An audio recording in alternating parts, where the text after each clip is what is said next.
Today we talk about a discontinued controller, the Steam controller. Released in November of 2015 and discontinued 4 years later in the November of 2019. The Steam controller was a bold attempt by Valve to make a controller that could be used on all types of game, including those that are more traditionally played with keyboard and mouse.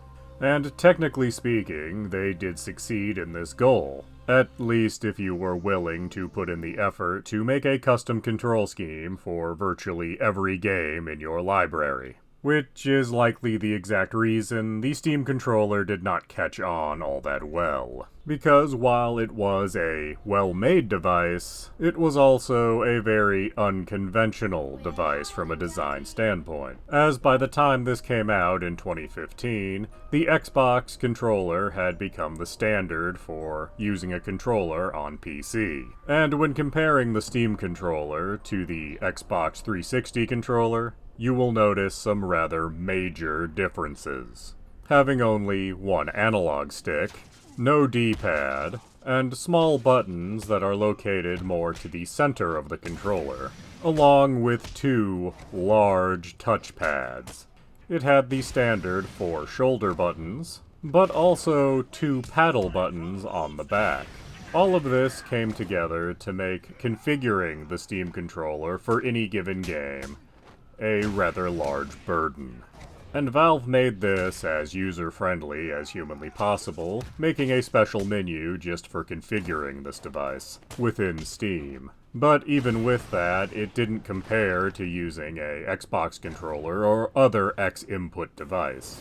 As with an X-input device, most PC games would have a control scheme ready to go right out of the box without you having to do anything. And when you're a device that requires a lot of effort put in by the user, the option that requires no effort is going to win that fight.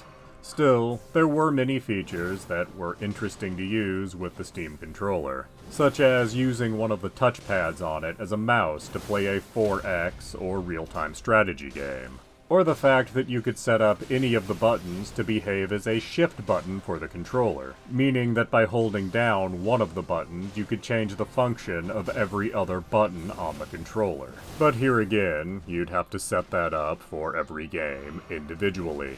Upon its release, the Steam controller retailed for $50, making it competitive with other controllers available at the time. It was a wireless device that came with a wireless dongle, but it lacked a rechargeable battery. You had to supply your own AA's. Of course, you could simply use a USB cable and use it as a wired controller for your PC, but this was marketed to be more of a on-the-couch device, and using a USB cable with it does kind of defeat that purpose. But even though Valve is no longer producing the Steam controller, it is still supported fully by Valve through Steam. And if you find one of these, you can still spend your time trying to work out configurations for all your games. Or even browsing through the configurations others have made. But for me, and I think most other gamers, all of that was simply too much work to go to for using a controller. While you can still find them on places like eBay and Craigslist, I don't recommend putting in the effort to find one, as there are a handful of games that will really shine with the right configuration for your controller. There are some types of games that will never be enjoyable with a Steam controller. The complete lack of a standard D-pad makes playing any kind of retro game virtually impossible, and playing a more modern game where you would usually have 2 analog sticks will take a lot of adjustment to get going on the Steam controller. And when I say adjustments, I mean both of the controller and of yourself and how you're used to playing with a controller. So, while the Steam controller was a bold experiment and certainly an interesting product, I don't think it's worth anyone's time or money to actually get one today. Please do subscribe, comment, like, and tell your friends.